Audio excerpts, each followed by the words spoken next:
Here is another polynomial. It's actually even bigger. Looks more complicated than the first one we did. So here the question is, or they're asking us, could be a couple questions. They could say, find all real roots. They could say, find all the zeros or the x-intercepts. Or they could say, just figure out a way to factor this polynomial. So once again, in the previous video, we did an example. We talked about the steps you go through. The first step is you find all your possible roots. And the second step is then you start just grabbing one root at a time, and you use synthetic division to see if it happens to work. And then once you find a root that works, you factor it out, and then you keep going from there until you're all done. So let's see what this one would be like. So first, let's find possible roots. Remember how you do that? You got to make sure you're in descending powers. And then you say, well, what's my last term? Which is 16. However, what we really want is we want to look at all the factors of 16. So once again, all the two number combinations that when they're multiplied together equal 16. So for instance, 1 and 16, 2 and 8, 4 and 4. I think that about covers it. And then you also look at the first term, the coefficient. The nice thing is it's just 1. So now you remember all the possible roots are, you create all the fractions where you put the last term on the top and the first term on the bottom. Matter of fact, in the homework, they have a couple problems where the question is find all possible real roots. So you just do this right here. Now they're all going to be plus or minus. So now I only have one denominator. So it's 1 over 1, 16 over 1, 2 over 1, 8 over 1. So really,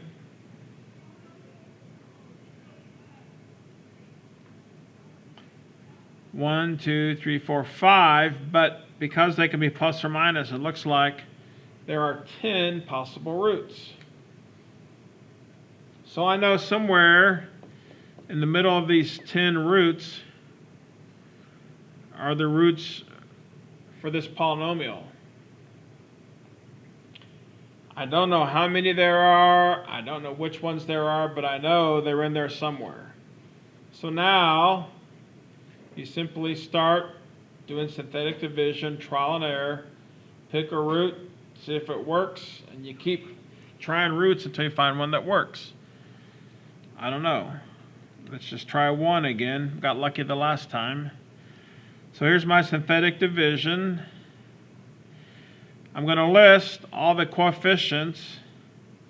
So I got a 1 here, minus 5, 12, negative 24, 32,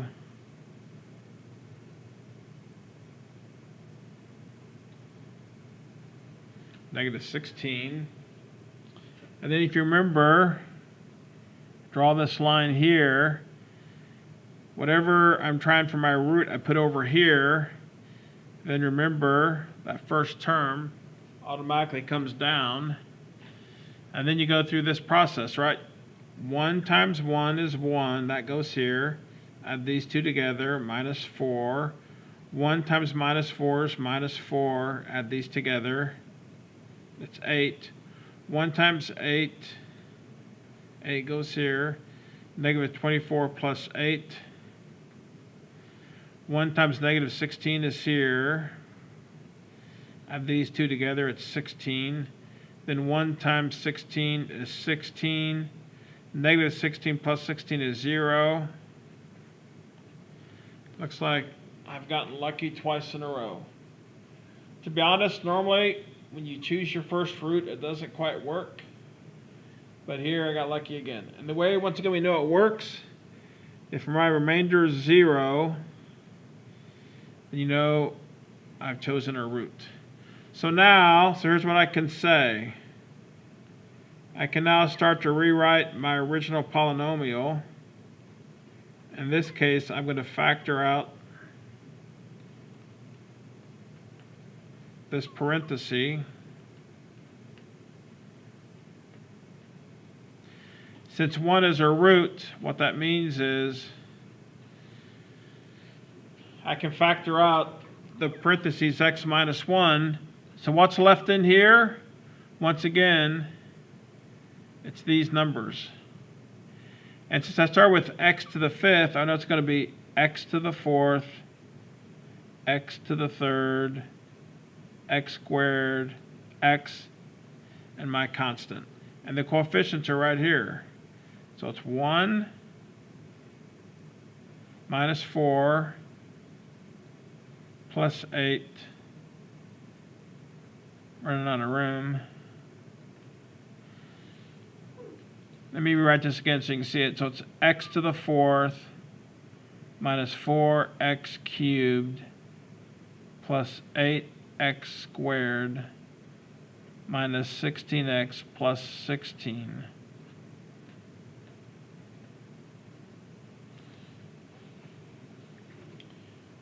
So now that I've factored this out, I have this left. Now the previous problem I did, after I found the first factor, we were left with a trinomial. So I just did old-fashioned factoring and worked. But here, I don't have a trinomial. I've still got 1, 2, 3, 4, 5 terms. So you know what I have to do? I now take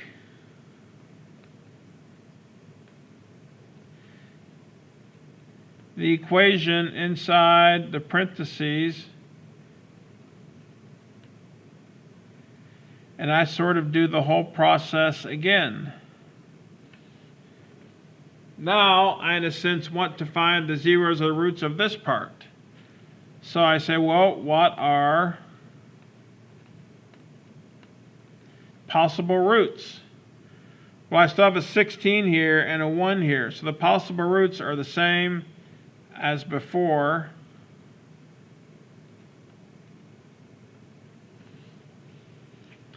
So now let's go choose one of these roots and try it in here and see what happens.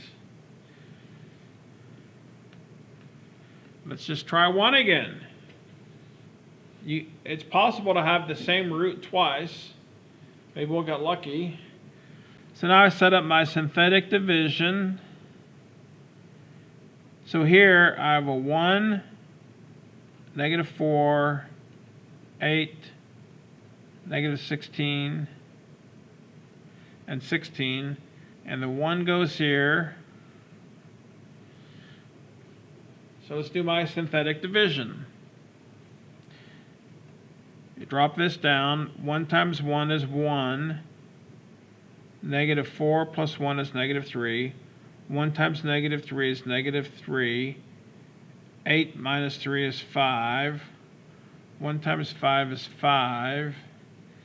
Negative 16 plus 5 is negative 11. 1 times negative 11 is 11.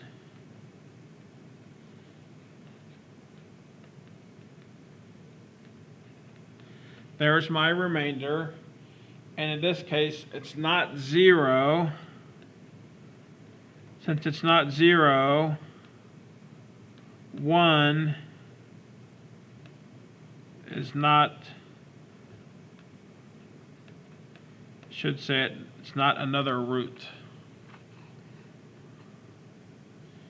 All right, so in a sense, all this work here, all I learned was 1 is not a root. Okay, well, trial and error. Let's try something else. Now once again, this list of roots, hopefully I put the positive, yep, positive and negative. So all these numbers are positive and negative. Let's try -1. You know, the easiest thing is just to go down the list of roots. There's no rhyme or reason. So let's try -1. So once again, if I look at my, in this case now, it's my synthetic division. It's going to be 1, -4, 8.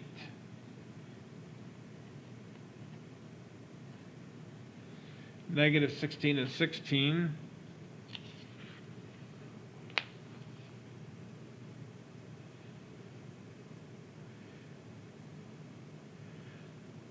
I'm actually checking. Oh, you probably found this. Good thing I checked my notes. I made a math error. It doesn't matter. 1 times -11 is -11. This actually is 5. Although in the long run it doesn't matter. It's still not 0. It's not a real root. But don't want to confuse you by making math errors. So let me be a little more careful. Let's try -1.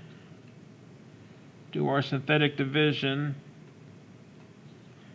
-1 times 1 is -1. Add these together, -5. -1 times -5 is 5. Add these together, 13. -1 times 13 is -13. Add these together, -29. -1 times -29 is 29. And if I did the math correct, should be like 45. Once again, I'm looking for a remainder of 0. So -1 is not a root. Wow. So now I've tried 2 in a row and they didn't work. And that happens sometimes. You know, when you look, we've got like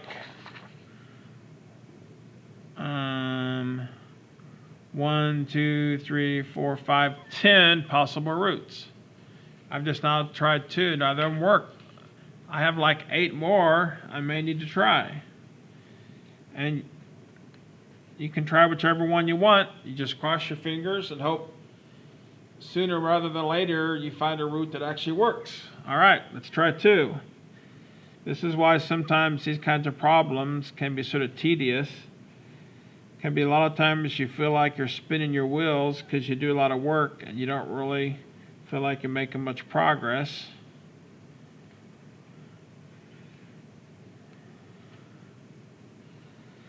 Synthetic division. 2 times 1 is 2. -4 plus 2 is -2. 2 times -2 is -4. 8 minus 4 is 4. 2 times 4 is 8. -16 plus 8 is -8.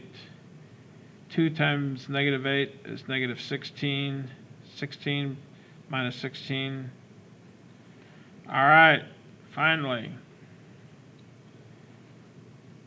We have a remainder of 0, so 2 is a root. So now if we go back, way back, if you can remember now, at the very beginning, we initially found our first root, and then we took this, and now we're trying to find the roots of this one. So now that we found another root, just to make it clear, here's my original polynomial.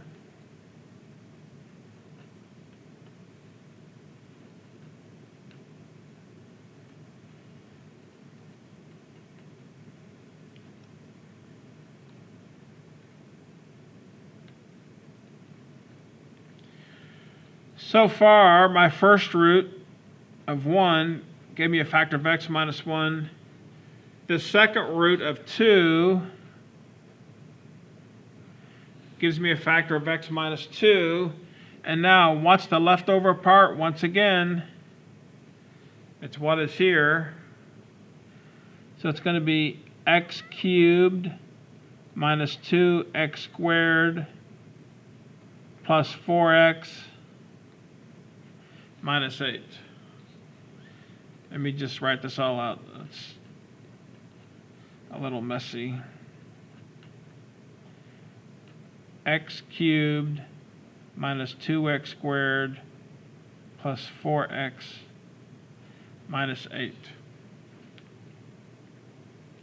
So now I've sort of been able to pull out these two factors, two parentheses, but I still got this here. And now here's something that I just recognized. Some people might go ahead and now take this, find the possible roots, do your synthetic division. You can do that and it'll work. But I noticed, you know what? It looks like that there's a possibility, even though it's 4 terms, I remember thinking to myself, I wonder if I can factor this by grouping. Right? Where you break it up into 2 groups of 2. It's worth a try. So here, my common factor is x squared, so x minus 2. Here, my common factor is 4. Lo and behold, it looks like factor by grouping is going to work because I have the same parenthesis. So you factor out the parenthesis.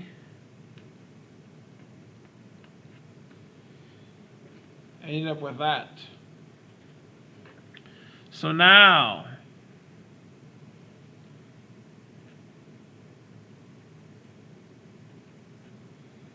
here was my original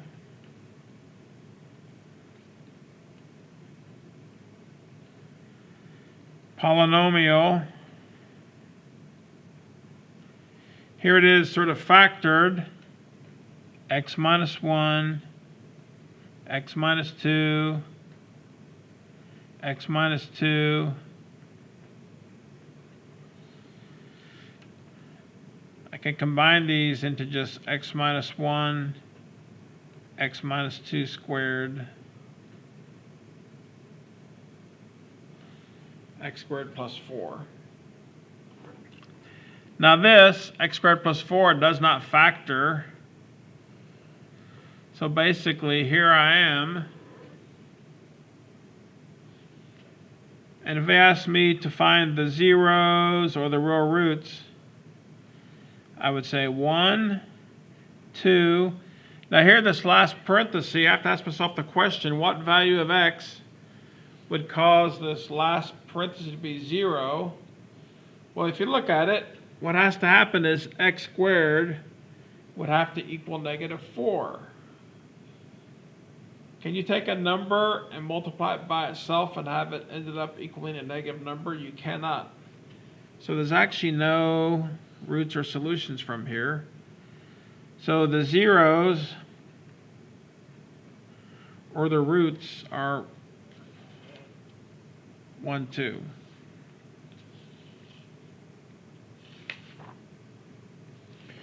All right, so that's a lot of work sometimes, but that's a way that you can take these higher order polynomials and eventually factor them or solve them or find the roots, whatever language you want to use. That's how you do it. So it can sometimes be a lot of work, especially if you keep finding out that the roots you've chosen don't work and you have to keep doing new ones until you find one that works. But unfortunately, that's the way it is. All right, so we'll continue on with the next video.